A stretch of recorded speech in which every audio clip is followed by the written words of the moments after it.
Buen día, jóvenes. En esta oportunidad vamos a ver la retroalimentación, ¿cierto?, para el módulo de alimentación y pesaje pecuario, respecto de la alimentación y la nutrición en, en planteles donde van a haber animales con fines productivos.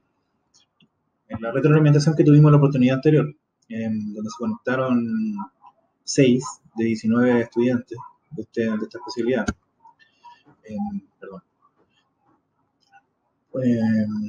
establecieron algunas preguntas que pudimos resolver dentro de esa interacción. Eh, Sin embargo, yo quiero repasar algunos contenidos para poder eh, facilitarles a ustedes que puedan tener una buena rendición, ¿cierto?, en la evaluación que vamos a tener el día jueves, ¿cierto?, el jueves 25. Entonces, principalmente, ¿qué podría preguntarles yo? Eh, Diferencias principalmente entre un animal rumiante y no rumiante. ¿En qué se diferencian esos sistemas digestivos? No les voy a preguntar, por ejemplo, qué es el rumen, perdón, qué función tiene el rumen, qué función tiene el retículo, el omaso o el abomaso, o en los monogástricos. Tampoco podría preguntarle eh, qué función tiene el buche, ¿cierto? O la molleja. No, que diferenciar entre un rumiante y no rumiante y dar y saber ejemplos de ellos, ¿cierto? Eso está explicado en la clase anterior. En la composición del alimento, esto es muy importante. Entonces tienes que tener claro de qué se compone el alimento, principalmente agua, ¿cierto? Y materia seca. De la materia seca, ¿qué obtenemos? Minerales, principalmente materia orgánica. De la materia orgánica, ¿qué obtenemos? Proteínas, lípidos, carbohidratos y compuestos secundarios. De los carbohidratos podemos tener alimentos con alto contenido, del contenido celular podemos obtener altos azúcares solubles, ¿cierto? Eh, Alimentos con alta concentración de almidón, ¿cierto? O carbohidratos que sean más estructurales, ¿cierto? Como la celulosa y la mesocelulosa. Y compuestos secundarios como la lignina, ¿cierto? Que la lignina y la pectina que yo les comentaba que son eh, organismos, ¿cierto? Orgánicos, o sea, organismos, no, organelos, polímeros, ¿cierto? Orgánicos, que se encuentran dentro de asemejados, ¿cierto?, a las paredes celulares, ¿cierto?, de una célula vegetal.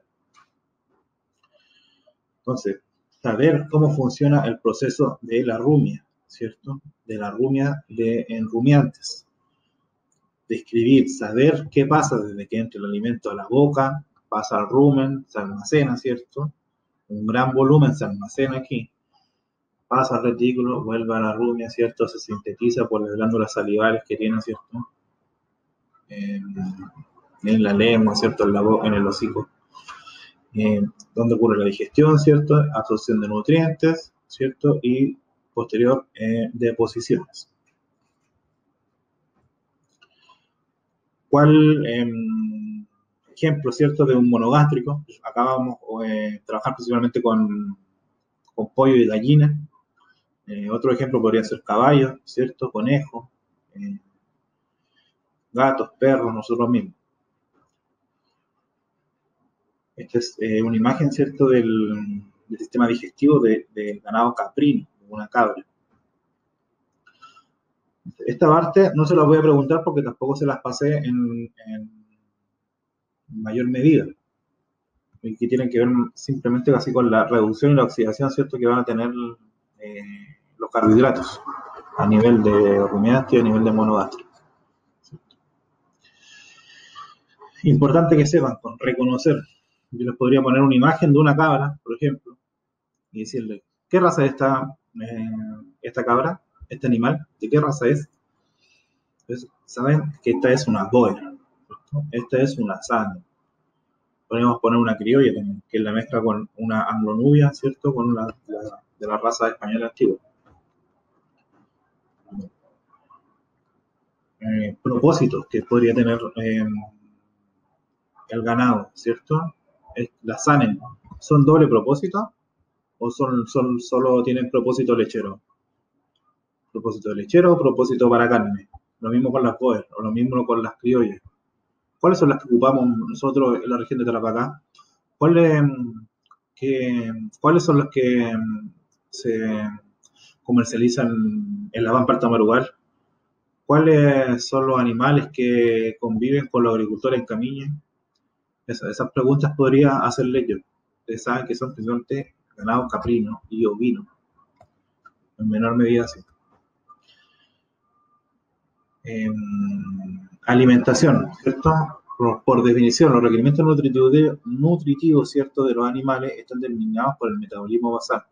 Yo le explicaba, según la pregunta que hizo Gilda en la clase anterior, que era el estado de mantención. Entonces, el estado de mantención es un estado fisiológico, ¿cierto? Yo les podría preguntar, ¿en qué consiste el estado fisiológico de mantención? Por definición, ustedes ahí escribir, ¿cierto?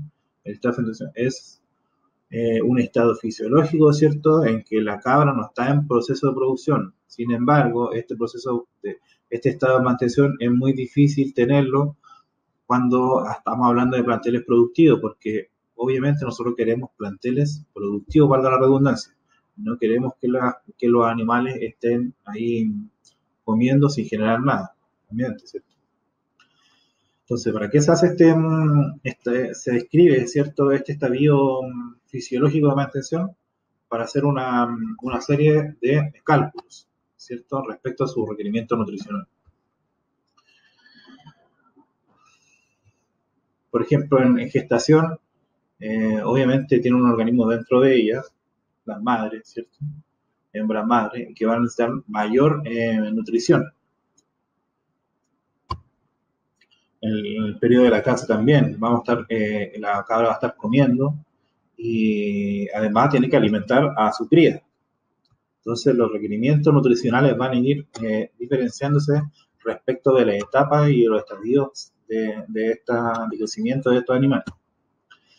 Entonces, cálculo de requerimientos nutricionales, esto es súper importante. Les expliqué anteriormente cómo se hacía este cálculo. No se lo voy a explicar ahora porque está grabado en la clase anterior. Si ustedes quieren, van y pinchan de nuevo y buscan de nuevo cómo se hace el cálculo. Pero yo les podría explicar, preguntar, por ejemplo,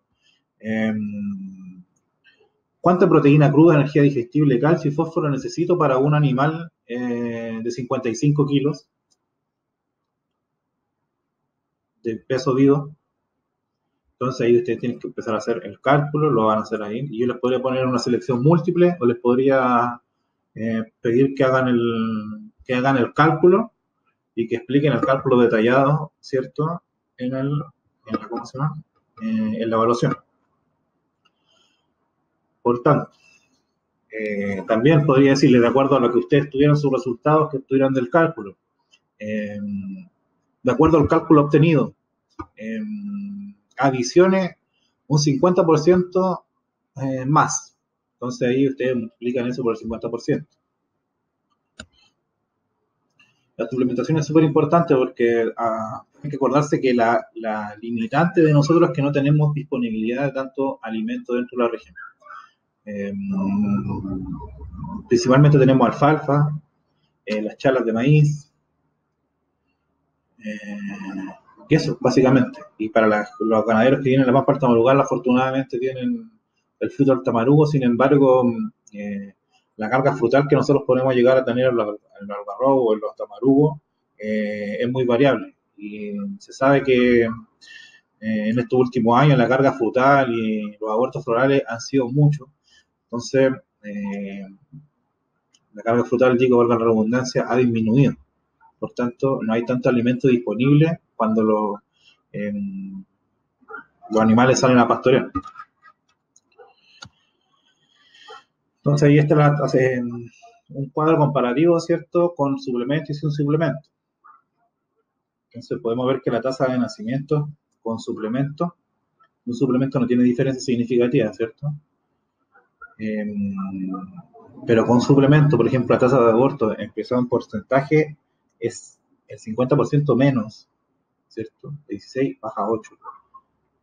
De un animal que no tuvo suplemento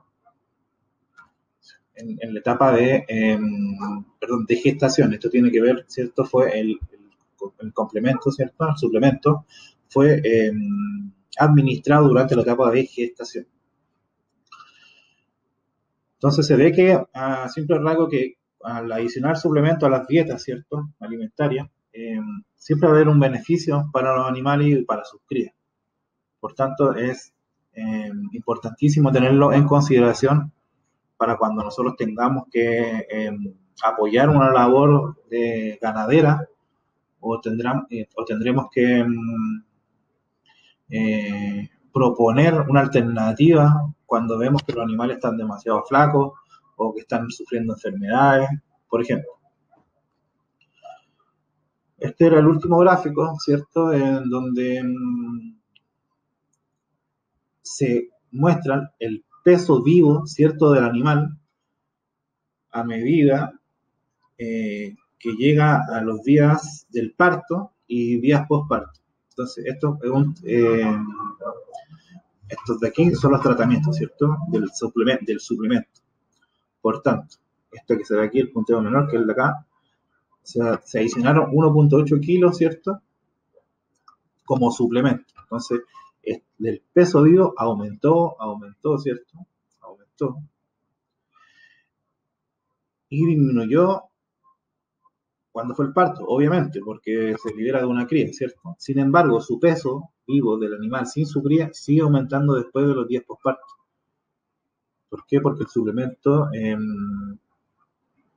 contribuye a la nutrición animal de una manera positiva, ¿cierto?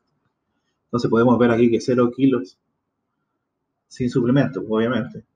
Aumenta, ¿cierto?, el peso vivo durante la gestación y empieza a disminuir. ¿Cómo van a hacer esta cría en este punto? ¿De qué se está alimentando la cría aquí? Si el peso vivo de la madre está disminuyendo, eso es importante. Entonces, también lo podríamos preguntar. Eso, joven, por ahora.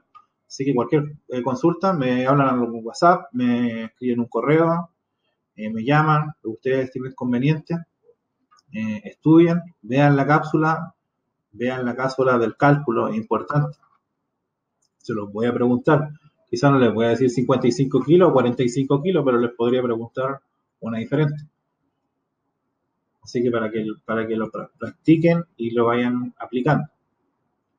Esos jóvenes, les deseo mucho éxito y un abrazo para todos y todas. Chao.